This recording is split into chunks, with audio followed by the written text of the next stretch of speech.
తాకట్టులో ఉన్న బంగారాన్ని విడిపించి ఆ రోజు ఆన్లైన్ రేటుకే మేము కొంటాం. Sharma gold company.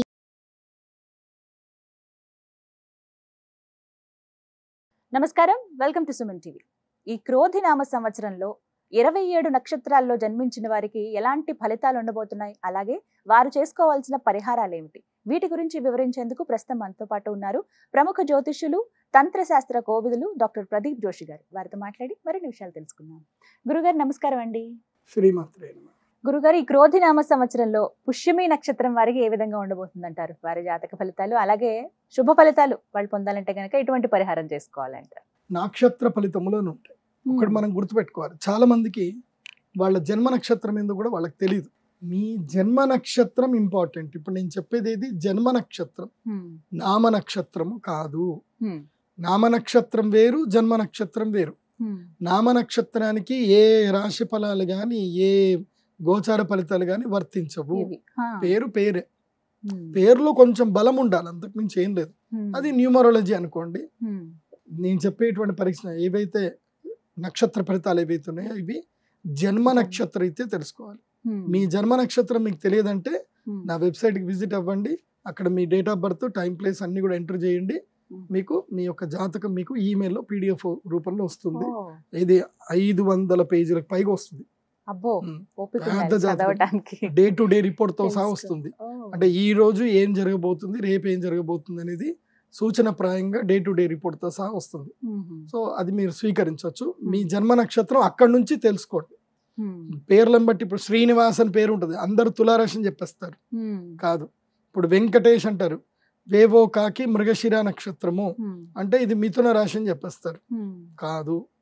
సో ఇలా పేరును బట్టి మీరు రాశులు చెప్పుకోకండి, నక్షత్రాలు చెప్పుకోకండి, దాని ఫలితాలు ఉండవు.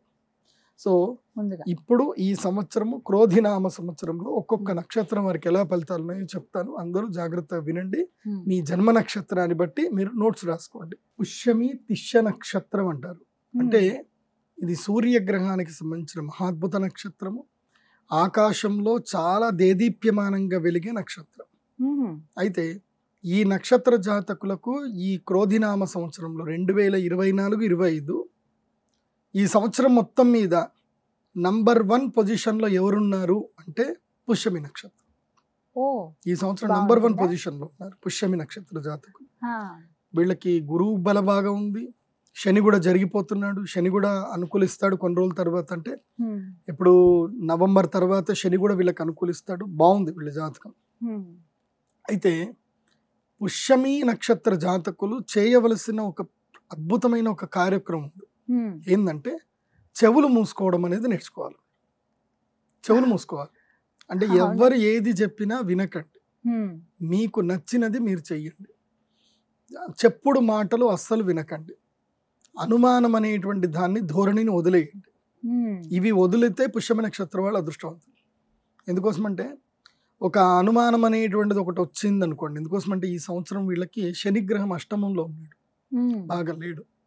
అనుమానం అనే పిచ్చోడు పడుతుంది. కుటుంబంలో, సంసార జీవితంలో అనుమానం అనేది వచ్చింది అనుకోండి, ఇంకా రాష్ట్రం, ఇంకా జీవితం ముందుకెళ్ళదు, వెనక్కెళ్ళదు, ఇంకా అక్కడనే స్ట్రక్. కాబట్టి అనుమానం అనేటువంటిది తెచ్చుకోకండి. అది అబ్బాయిలు కానీ అమ్మాయిలు కానీ. అనుమానం వచ్చిందా అంటే దాన్ని క్లారిఫై చేసుకునే ప్రయత్నం కూడా చేయకండి. ఎందుకోసం అంటే అనుమానం అనేది ఒక వైరస్ లాగది. నువ్వు దాన్ని క్లారిఫై చేస్తే క్యాన్సర్ లాగా ఇంకా పెరుగుతుంది తప్ప తగ్గదు. Don't go for the any clarify. Yes, అనుమానం పెనుభూతం.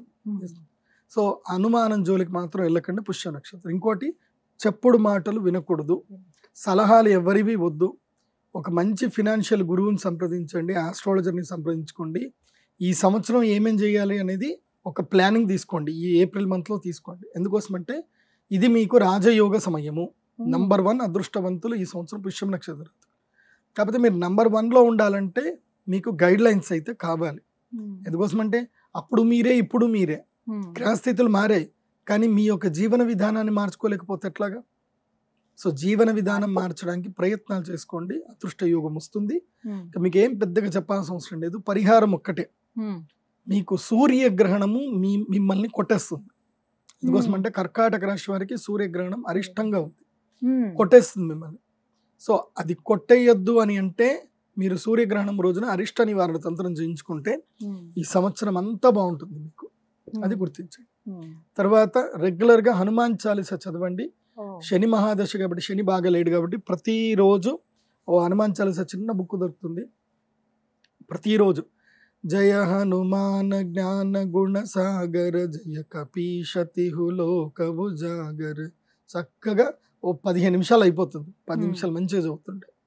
ఆ హనుమాన్ చాలీసా ప్రతిరోజు నిత్యం చదువుకోండి. ఈ సంవత్సరంలో మిమ్మల్ని కొట్టేటోళ్ళు ఉంటారు చెప్తున్నా. ఇదే వారికి పరిహారం. చెవులు మూసుకోవాలి, వినొద్దు, ఎవరు చెప్పుడు చెప్పినా మాటలు వినొద్దు. వినొద్దు అంటారు. నీకు నచ్చింది నువ్వు చేసుకుంటూ పోతే. పుష్యమి నక్షత్రం వారు ఈ ఒక్కటి ఈ సలహా మాత్రం పాటించాలంటారు. పాటించాలి. చక్కటి పరిహారం కూడా తెలియజేశారు. గురుగారు, మఖా నక్షత్రం వారికి క్రోధినామ సంవత్సరంలో ఏ విధంగా ఉంటుందంటారు? నక్షత్ర ఫలితములోనే ఉంటాయి. ఒకటి మనం గుర్తుపెట్టుకోవాలి, చాలా మందికి వాళ్ళ జన్మ నక్షత్రం ఏందో కూడా వాళ్ళకి తెలియదు. మీ జన్మ నక్షత్రం ఇంపార్టెంట్. ఇప్పుడు నేను చెప్పేది ఏది జన్మ నక్షత్రం, నామ నక్షత్రము కాదు. నామ నక్షత్రం వేరు, జన్మ నక్షత్రం వేరు. నామ నక్షత్రానికి ఏ రాశి ఫలాలు గాని ఏ గోచార ఫలితాలు గాని వర్తించవు. పేరు పేరే, పేరులో కొంచెం బలం ఉండాలి, అంతకు మించి ఏం లేదు. అది న్యూమరాలజీ అనుకోండి. నేను చెప్పేటువంటి పరీక్ష ఏవైతే నక్షత్ర ఫలితాలు ఏవైతే ఉన్నాయో ఇవి జన్మ నక్షత్రం అయితే తెలుసుకోవాలి. మీ జన్మ నక్షత్రం మీకు తెలియదంటే నా వెబ్సైట్కి విజిట్ అవ్వండి. అక్కడ మీ date of birth, time, place అన్ని కూడా ఎంటర్ చేయండి. మీకు మీ యొక్క జాతకం మీకు ఈమెయిల్లో PDF రూపంలో వస్తుంది. ఇది 500 పేజీలకు పైగా వస్తుంది. పెద్ద జాతకం, డే టు డే రిపోర్ట్ తో సహా వస్తుంది. అంటే ఈ రోజు ఏం జరగబోతుంది, రేపు ఏం జరగబోతుంది అనేది సూచన ప్రాయంగా డే టు డే రిపోర్ట్ తో సహా వస్తుంది. సో అది మీరు స్వీకరించవచ్చు. మీ జన్మ నక్షత్రం అక్కడి నుంచి తెలుసుకోండి. పేర్లను బట్టి ఇప్పుడు శ్రీనివాస్ అని పేరు ఉంటుంది, అందరు తులారాశి అని చెప్పేస్తారు. కాదు. ఇప్పుడు వెంకటేష్ అంటారు, వేవో కాకి మృగశిర నక్షత్రము అంటే ఇది మిథున రాశి అని చెప్పేస్తారు. కాదు. సో ఇలా పేరును బట్టి మీరు రాశులు చెప్పుకోకండి, నక్షత్రాలు చెప్పుకోకండి, దాని ఫలితాలు ఉండవు. సో ఇప్పుడు ఈ సంవత్సరము క్రోధినామ సంవత్సరంలో ఒక్కొక్క నక్షత్రం వారికి ఎలా ఫలితాలు ఉన్నాయో చెప్తాను, అందరూ జాగ్రత్తగా వినండి. మీ జన్మ నక్షత్రాన్ని బట్టి మీరు నోట్స్ రాసుకోండి. మఘా నక్షత్రానికి సూర్యుడు అధిపతి, సింహరాశి. ఈ మఘా నక్షత్ర జాతకులకు ఈ సంవత్సరం అంతా ఏం చేయాలో తెలుసా? మీరు అదుర్స సినిమా చూసారా? అందులోపల తీసుకొని వెళ్తాడు, కాంట్రాక్ట్ మాట్లాడి ఎన్టీఆర్ని తీసుకుపోతే ఒక డైలాగ్ చెప్తాడు, గుర్తులేదు మర్చిపోయా, తెలీదు గుర్తులేదు మర్చిపోయా. ఈ సంవత్సరం ఇదే చెప్పండి, ఎవరేం అడిగినా సరే, గుర్తులేదు తెలియదు మర్చిపోయా, అందరికి ఇదే చెప్పండి. ఈ సంవత్సరం అస్సలు బాగలేదు వీళ్ళకి. నాకు అన్ని తెలుసు అని ముందుకు పోయామనుకో మీ నెత్తి మీద మొత్తం భారం పెట్టేస్తారు.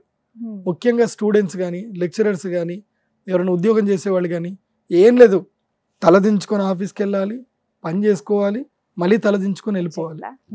మధ్యలో ఈ మఘా నక్షత్ర జాతకులు ఏంటంటే ప్రతి దాంట్లో నేనున్నా అని చేయిస్తారు. మీరు ఏదైనా సెమినార్ కండక్ట్ చేస్తున్నారు అనుకోండి, ఆ సెమినార్లో మోస్ట్ ఆఫ్ ద చేతులు ఎత్తే వాళ్ళు వీళ్ళే ఉంటారు. మఘా నక్షత్ర జాతకులు, వీళ్ళకి విపరీతమైన డౌట్లు. ఎవరిని ఎప్పుడెక్కడ క్రిటిసైజ్ చేద్దాం, ఏమన్నా కూడా తొక్కుదామా, ఇవే అంటే వాళ్ళకి తెలిసిన డౌట్లు అడుగుతారు అనమాట. వీడు కరెక్ట్ ఆన్సర్ చెప్తాడా చెప్పడానికి. సో ఈ సంవత్సరం ఇలాంటి కొంట పనులు చేయకండి. ఈ సంవత్సరం ఏమీ బాగాలేదు. మఘా నక్షత్ర జాతకులు చాలా సింపుల్, తిన్నామా పడుకున్నామా తెల్లారిందా. నెట్ఫ్లిక్స్లో ఉండే సినిమాలు మొత్తం చూడండి, సుమన్ టీవీలో ఎన్ని వీడియోలు ఉంటే అన్ని వీడియోలు చూడండి, అన్ని ప్లాన్ రాసుకోండి, కానీ ఏది ఇంప్లిమెంట్ చేయొద్దు, ఎక్కడ పెట్టుబడి పెట్టద్దు. ఎక్కడైనా ఈ సంవత్సరం ఎట్లా ఉంటుందో తెలుసా?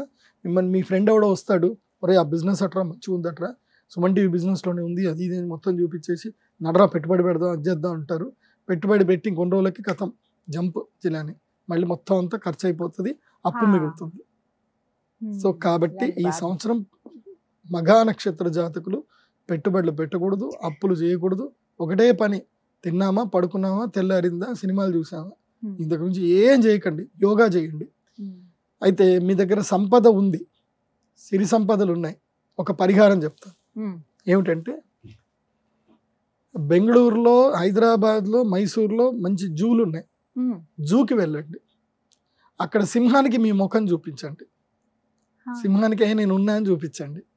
ఆ తర్వాత ఆ సింహం కేర్ టేకర్ ఎవరైతే ఉన్నారో జూ ఆఫీసర్ని కలిసి ఆ సింహానికి ఫుడ్ డొనేషన్ చేయండి. సింహరాశి కదా, సింహానికి ఫుడ్ డొనేషన్ చేయండి. మఖా నక్షత్ర జాతకులు చెప్పేది ఏంటంటే ఒక సింహాన్ని ఒక నెల రోజులకైనా దత్తత తీసుకోండి. ఆ నెల రోజులకు దానికి నెల రోజులకో సంవత్సరానికో. ఎందుకోసం అంటే ఒక్కోళ్ళకి ఇట్లాగే నష్టం ఉంటే వాళ్ళకి నేను ఈ పరిహారం చెప్పాను. వాళ్ళకి బెంగళూరులో ఉండేటువంటి అక్కడ వైట్ లైన్ ఉంటుంది, మంచి తెల్లటి పులి ఉంటుంది, తెల్లటి సింహం ఉంటుంది, మంచి గర్జించే బాగుంటుంది. వాళ్ళు అక్కడ ఏంటంటే డొనేషన్ స్వీకరిస్తారు సింహాలకి. ఏ జంతువునైనా మీరు అడాప్ట్ చేసుకోండి, దానికి ఫుడ్ మీరు పంపిస్తే మేము పెడతాము. సో నేనేం చెప్పాను, ఒక లయన్ని అడాప్ట్ చేసుకోండి, మీ జీవితం బాగుపడుతుంది చెప్పాను. సో ఆయన లయన్ అడాప్ట్ చేసుకున్నాడు, వాళ్ళ కంపెనీ మంచి గ్రోత్ అయిపోయింది, బాగా. సో ఎందుకోసం అంటే మనుషులే కాదు ఈ ప్రపంచంలో దాన ధర్మాలు జంతువులకు కూడా చేయాలి, వాటికి కూడా తిండి పెట్టాలి. సో మనకి అందరినీ కనిపిస్తున్నటువంటి జూలో ఉన్నటువంటి జంతువులను కూడా అడాప్ట్ చేసుకోండి, అడాప్ట్ చేసుకొని వాటికి కూడా పెట్టండి. మీరు అడాప్ట్ చేసుకోవాల్సిన జంతువు సింహం అడాప్ట్ చేసుకోండి, బాగుంటుంది. ఇదే పరిహారం అంటారు. ఇది ఈజీ పరిహారం, ప్రకృతికి కూడా మంచి చేస్తుంది. మళ్ళీ ఏదో దానాలు చేయాలి వీళ్ళు చెయ్యరు. నిజం చెప్పాలంటే మఖా నక్షత్ర జాతకులు చెయ్యరు, వీళ్ళకి బాగా పిసినాడుతూనే ఉంటారు. అందుకోసం చెప్తాను, అందుకే ఈ పరిహారం అంటారు. మరి ఈ పరిహారం అయినా చేస్తారంటారా? చెయ్యాలి, చేస్తే మంచిది. కాకపోతే వీళ్ళకి ఈ సంవత్సరం అస్సలు బాగలేదు. గురుగ్రహానికి సంబంధించిన పరిహారం చేసుకోండి. అక్షయ తృతీయ రోజు కూడా రండి, అక్షయ తృతీయ రోజు యాగం చేయించుకోండి, బాగుంటుంది. ఇదే వారికి పరిహారం అంటారు. వీళ్ళు సొంతోళ్ళకి పెడతారు, అన్నదమ్ములకు పెడతారు, అక్కచెళ్ళకి అందరికి పెడతారు. కొంతమంది ఉంటారు సొంతోళ్ళకి పెట్టరు, బయట వాళ్ళకి పెడతారు. వీళ్ళు సొంతోళ్ళకి పెడతారు, బయట వాళ్ళకి పెడతారు. అట్లా మంచిదేలేండి, అది వారి అనుభవాలు. ఈ సొంతోళ్ళు ఎవరు వీళ్ళకి మళ్ళీ ఏం చేయరు. వాస్తవం ఏంటంటే ఈ సొంతోళ్ళకి పెట్టిన తర్వాత అంత అయిన తర్వాత వీళ్ళని పట్టుపురుగు ఉంటుంది కదా, పట్టుపురుగు ఏం చేస్తుంది, చుట్టూ అంత చూడుతుంది. తర్వాత ఏం చేస్తారు, దాని వేడి నీళ్ళలో వేసి దాన్ని తీసి బయటకు పడేస్తారు, వీళ్ళని కూడా బయటకు పడేస్తారు. అంతే, అవసరానికి జీవితంలో జరిగేది. కొంతమంది ఈ పరిహారం చేసుకుంటే ఈ సంవత్సరం వాళ్ళకి శుభంగా మంచి జరుగుతుంది. చక్కగా వివరించారండి. నమస్కారం. శ్రీమాత్రి. సుమన్ టీవీలో మీ పర్సనల్ అండ్ బిజినెస్ ప్రమోషన్స్ కోసం కింది నెంబర్కి కాంటాక్ట్ చేయండి.